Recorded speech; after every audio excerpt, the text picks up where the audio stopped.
আসসালামু আলাইকুম সুপ্রিয় দর্শক, যে যেখান থেকে এই মুহূর্তে আমাকে দেখতে পাচ্ছেন সবাইকে আন্তরিক অভিনন্দন এবং শুভেচ্ছা জানিয়ে শুরু করছি আজকের ভিডিও। বরাবরের মতো রিকোয়েস্ট থাকবে, যদি চ্যানেলের প্রথমবার হয়ে থাকেন তাহলে চ্যানেলটি সাবস্ক্রাইব করে পাশে থাকার জন্য বিনীত অনুরোধ জানাচ্ছি। আজকে কোন বিষয় নিয়ে কথা হবে অলরেডি ভিডিওর টাইটেল এবং থাম্বনেল দেখে বুঝে গেছেন। এক্স্যাক্টলি আজকে কথা বলবো নবম পে স্কেলের বাস্তবায়ন বিষয় এবং পে স্কেল কি আদৌ আসবে কিনা, পে স্কেলের আসার পরে সব থেকে বেশি লাভবান কারা হবেন, এই বিষয় নিয়ে আজকে আলোচনা করার চেষ্টা করব। তো যারা সরকারি চাকরি প্রত্যাশী যারা আছেন এবং যারা বর্তমানে সরকারে কর্মরত আছেন বা যারা পেনশনে আছেন, তারা আজকের এই ভিডিওটা আশা করি আপনাদের খুবই খুবই উপকারে আসবে। এই মুহূর্তে যে যেখান থেকে দেখছেন প্লিজ একটা ভিডিওতে লাইক করবেন এবং অবশ্যই আপনার মন্তব্য এই ভিডিওর কমেন্ট বক্সে জানিয়ে যাবেন। তো চলুন শুরু করি। প্রথমেই বলি যে পে স্কেল, আসলে পে স্কেল নিয়ে আমাদের যে প্রত্যাশা, আমরা যারা সরকারি চাকরি করি, আমাদের যতটুকু প্রত্যাশা আছে এই পে স্কেল নিয়ে, ততটুকু প্রত্যাশা কি এই পে স্কেলে আমাদের পূরণ হবে কিনা?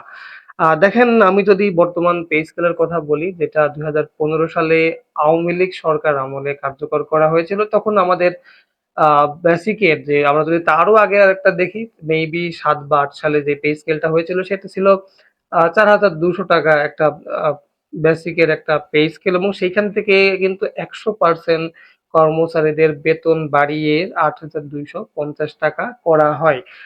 তারপরে কেটে গেছে অনেক বছর, 2015 থেকে এখন 2026, 11 বছর। নিত্য পণ্যের দামের ঊর্ধ্বগতি, সবকিছুর দাম বৃদ্ধি, মুদ্রাস্ফীতি হওয়ার কারণে নিম্ন আয়ের কর্মচারী যারা আছেন, আমি কোনো প্রথম থেকে শুরু করে দশম গ্রেডের মধ্যে যারা চাকরি করেন, তাদেরকে নিয়ে আসলে আমি কোনো মন্তব্য করতে চাই না। কারণ তারা বর্তমান সমাজের সঙ্গে তাদের যে সেলারি এখনো তারা পাচ্ছেন, সেইগুলা নিয়ে তারা একটা মোটামুটি মানিয়ে নিতে পারেন। বাট 11 থেকে 20তম গ্রেডের কর্মচারী, অর্থাৎ আমার মতো বা আপনার মতো যারা এই মুহূর্তে আমাকে দেখতে পাচ্ছেন, যারা ৩য় এবং ৪র্থ শ্রেণীর কর্মচারী আছেন বা আমরা যারা আছি, তারা কিন্তু এই বর্তমানে এই যে 8,250 টাকা বেসিকের যে অনুযায়ী যে স্যালারিটা আসে, একটা নতুন যে আজকে চাকরিতে ঢুকছে তার স্যালারি হয়তো বা 16,000 টাকার আশেপাশে হবে। তো এই বাজারে কিন্তু এই স্বল্প আয় নিয়ে আসলে চলাটা খুবই মুশকিল। আপনারা জানেন যে পুরুষ মানুষ যারা সংসার চালায় তারা জানেন যে বাজারে যখন আপনি যাচ্ছেন, বাজারের নিত্য পণ্যের দাম, কাঁচামালের দাম, মাছ মাংসের দাম আকাশচুম্বী। তো এই সমস্ত কিছুর সব দিক দিয়ে বিবেচনা যদি আমরা করি, তো এই যে নতুন পে স্কেল, নবম পে স্কেলে সরকার এর আগেও দেওয়ার কথা ছিল, বাট আনফরচুনেটলি সেটা হয়নি। বাট এইবার যে আহ জাতীয় সংসদে যে বাজেট হবে, জুন জুলাইতে যে বাজেট হবে, এটা কিন্তু 35,000 কোটি টাকার একটা বরাদ্দ কিন্তু সরকার অর্থ মন্ত্রণালয় থেকে রাখছে। কিন্তু এইটা আসলে আদেও শেষ পর্যন্ত আমাদের পর্যন্ত আসবে কিনা, এই বিষয়টা নিয়ে এখনো পর্যন্ত আমার কিঞ্চিত ডাউট আছে। তারপরেও আশায় বাঁচে মানুষ। সবসময় কিন্তু আমি সেই প্রত্যাশাই করি যে আমাদের নিম্ন আয়ের কর্মচারী যারা আছেন, আমার ভাইয়েরা যারা আছেন, যাদের বাচ্চারা, কি বলবো যে, বাজার থেকে মানে বাড়িতে যখন, বাসায় যখন আপনি খেতে বসেন, যখন আপনার বাচ্চা আপনাকে আবদার করে যে, "বাবা, পহেলা বৈশাখের জন্য একটা ইলিশ মাছ কিনলে না?" তখন হয়তোবা আমার মতোই আপনার চোখের জলে বা চোখের এক কোণে জল জমে আসে। যাই হোক, নতুন পে স্কেল আমাদের কতটুকু প্রত্যাশা পূরণ হবে সেটা সময়ের গতিতেই আমরা বুঝবো। যদিও এইবার পে স্কেল কিন্তু ৩ ধাপে আ দেয়া হবে, যেটা কিন্তু পৃথিবীর ইতিহাসে বিরল। এর আগে পৃথিবীর ইতিহাসে কোনো দেশে এরকমভাবে পে স্কেল সরকার দিয়েছে কিনা সেই বিষয়ে আসলে আমার জানা নেই বা আমার ধারণা নেই। যদি আপনাদের ধারণা থাকে অবশ্যই কমেন্ট বক্সে জানাবেন। তবে এখন আমাদের যখন দেয়ালে পিঠ ঠেকে গিয়েছে, তখন আমার কাছে মনে হচ্ছে যে ৩ ধাপে দিক, ৪ ধাপে দিক, যাই হোক দিক। কারণ আপনি যদি এখন বাজারে যেকোনো জিনিস বা যেকোনো সবজি কিনতে যান, ৳৮০, ৳১০০ র নিচে কিন্তু কোনো সবজি পাবেন না। যারা বিভাগীয় শহরে যারা চাকরি করেন, ঢাকা, চট্টগ্রাম এ ধরনের শহর, বড়, বড় শহরে যারা চাকরি করেন, তারা অবশ্যই জানেন যে এই সমস্ত শহরে বাড়ি ভাড়াটা আসলে কেমন। আমাদের যে বেসিকের সঙ্গে 60% বাড়ি ভাড়া দেয়া হয়। আপনি যদি ৳৮,২৫০ বেসিক হয়, সেক্ষেত্রে আপনার বাড়ি ভাড়া হতে পারে ৳৫,০০০। দেখেন, শহর অঞ্চলে ৳৫,০০০ বাসা ভাড়া দিয়ে একটা সরকারি কর্মচারী তার ফ্যামিলিকে নিয়ে থাকবে, এটা অসম্ভব। ঢাকা শহরের মতো জায়গায় আপনি যদি একটা টিন শেড বাসা নিয়েও থাকতে যান, সেইখানে আপনাকে প্রায় ৳৮,০০০ থেকে ৳৯,০০০ এক্সট্রা গুনতে হবে। তো ওই যে বাকি বাড়ি ভাড়া যে ৳৪,০০০ ৳৫,০০০ আপনি পাচ্ছেন, সেখান থেকে যে আপনাকে আরো ৳৩,০০০-৪,০০০ নিজের বেতন থেকে দিতে হচ্ছে, তারপরে আপনার গ্রামে ফ্যামিলি আছে, পিতামাতা আছে, সন্তান আছে, তাদের সুন্দর ভবিষ্যৎ আছে।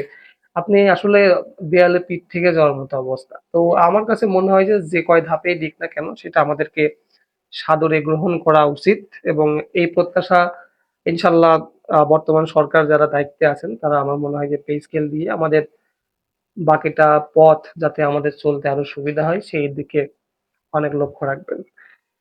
এরপরে হচ্ছে কবে থেকে পে স্কেলের আসলে শুরু হতে পারে? তো আপনারা অনেকেই প্রশ্ন করেছিলেন যে ভাই পে স্কেল যদি এই জুন জুলাইয়ের মধ্যে যদি প্রজ্ঞাপন জারি হয় তাহলে কি আমরা আগামী আগস্ট মাস থেকে এই নতুন পে স্কেলের আওতায় স্যালারি পাবো কিনা? এক্স্যাক্টলি নতুন পে স্কেল যদি প্রজ্ঞাপন জারি হয় জুন জুলাই এর অর্থ বছরে তাহলে কিন্তু আপনারা আগামী আগস্ট মাসের ১ তারিখ থেকে এই নতুন পে স্কেলের যে বেতনের আওতায় কিন্তু আপনারা আসবেন। তবে এখানে একটা কথা আছে, ১ম এ আপনারা জাস্ট শুধুমাত্র বেসিকটা পাবেন। অর্থাৎ আপনার বেসিক যদি ৳৮৮,২৫০ হয় সেখানে কিন্তু ৳৮৮,২৫০ থেকে বেসিক বাড়িয়ে ৳২০,০০০ আশেপাশে করার একটা সুপারিশ করা হয়েছে। যদি সরকার সেই ৳২০,০০০ আপনার বেসিক নির্ধারণ করে ১ম ধাপে তাহলে কিন্তু আপনি জাস্ট ওই ৳২০,০০০ বেসিকের যে যতটুকু বেতন আসে এতটুকুই পাবেন। এর সাথে কিন্তু এক্সট্রা কোনো অন্যান্য ভাতা যেমন চিকিৎসা ভাতা, টিফিন ভাতা এগুলো কিন্তু পাবেন না। চিকিৎসা ভাতা এবং টিফিন ভাতার কথা যদি বলতে চাই তবে আমার কাছে মনে হয় যে খুব দ্রুত সময়ের মধ্যে অন্তত এই চিকিৎসা ভাতা এবং টিফিন ভাতাটা সরকারের বাড়ানো উচিত। কারণ একটা নিম্ন আয়ের কর্মচারী অর্থাৎ একদম ২০তম গ্রেডের কর্মচারী যখন টিফিন ভাতা বাবদ সারা মাসে ৳২০০ এখনকার ২০২৬ সালে পাচ্ছে, এটা সত্যি একটা হাস্যকর। একদম হাস্যকর। ৳২০০ একটা মানুষের টিফিন ভাতা কখনোই হতে পারে না। তাছাড়াও চিকিৎসা ভাতা যে ৳১৫০০ দেয় বা ৳১৫০০ বা আশেপাশে যেটাই দেয় না কেন সেটা কিন্তু বর্তমান বাজারে একদমই লো প্রাইস। আপনার বাচ্চা যদি অসুস্থ হয় বা আপনি যদি নিজেও অসুস্থ হন, যে সমস্ত কর্মচারীরা সরকারিভাবে চিকিৎসা পান না বা যারা আ বিভিন্ন বাহিনীতে চাকরি করলে কিন্তু তাদের একটা বাহিনীর হসপিটাল থাকে এবং দেখা যাচ্ছে বিভিন্ন মন্ত্রণালয়ে যারা চাকরি করেন তারা তো আর চিকিৎসা পান না। শিক্ষকরা তো আর চিকিৎসা পান না ফ্রিতে। তো আপনি যদি একবার অসুস্থ হয়ে যান তাহলে ১ মাসে ৳১,০০০ আপনার ওষুধ কিনতেই চলে যাবে। ডাক্তারের ফিস আরো অন্যান্য খরচ। তো আমার মনে হয় যে এইটা বাড়ানো খুবই উচিত। এক কথায় পে স্কেল যতদিন না পর্যন্ত আমরা পূর্ণাঙ্গভাবে না পাচ্ছি ততদিন পর্যন্ত কিন্তু আমাদের এই মানবতার জীবন বয়ে বেড়াতে হবে। তো সরকারের কাছে অবশ্যই আকুল আবেদন থাকবে। আপনারা আমাদের দিকে একটু লক্ষ্য রাখবেন এবং সেই সঙ্গে বা আরেকটা কথা আমি আপনাদেরকে বলে বোঝাতে পারবো না যে বর্তমান বাজারের যে অবস্থা সেই সঙ্গে আমাদের যে বেতনের একটা সমন্বয় যদি আপনি করতে যান তাহলে আপনাকে হয়তোবা খুব দ্রুত সময়ের মধ্যে পাবনা মেন্টাল হসপিটালে যাওয়া লাগতে পারে। কারণ আপনি সংসারের হিসাব মিলাইতে যেয়ে যেকোনো মুহূর্তে কিন্তু পাগল হতে পারেন। এই সম্ভাবনা খুব বেশি। তো এই ধরনের আমরা যে মানবতার জীবন যাপন করছি এটা আমরা এর আগেও সরকারকে জানিয়েছি। সরকার আমাদেরকে আশ্বাস দেখিয়েছিলেন। ডক্টর ইউনূসের যে সরকার ছিল অন্তর্বর্তীকালীন সরকার, সেই সরকার কিন্তু পে স্কেল দেবে বলে কিন্তু পরবর্তীতে আর দেয়া হয়নি। তো এখন পর্যন্ত এই বিষয় নিয়ে কথা বলতে গেলে আসলে আমি নিজেও একটু দ্বিধা দ্বন্দ্বে পড়ে যাই। আমার দর্শক যারা আছেন তারাও এখনো পর্যন্ত বিশ্বাস রেখেছেন। বাট আমারই নিজের বিশ্বাস নেই যে আদৌ পে স্কেল হবে কিনা।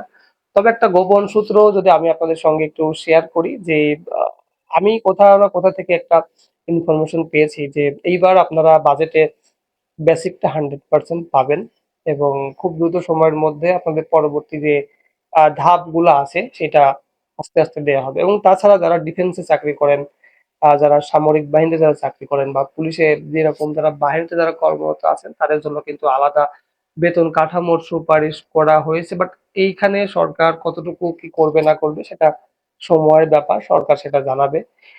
তাছাড়াও আরো অন্যান্য সুবিধা আসবে আস্তে আমরা চাই আরো যারা সরকারি চাকরিজীবী যারা আছেন তারা আরো সুযোগ সুবিধা পাক, তারা তাদের পরিবার পরিজন নিয়ে তারা ভালোভাবে চলুক এবং নতুন পে স্কেল খুব দ্রুত সময়ের মধ্যে বাস্তবায়ন হোক এই প্রত্যাশা আমাদের সবার মাঝে, আমার মাঝেও।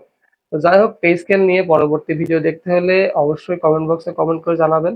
পরবর্তী ভিডিও দেখার আমন্ত্রণ জানিয়ে আমি রাজ আজকের মতো এখানেই বিদায় নিচ্ছি। সবাই ভালো থাকবেন, সুস্থ থাকবেন। আল্লাহ হাফেজ।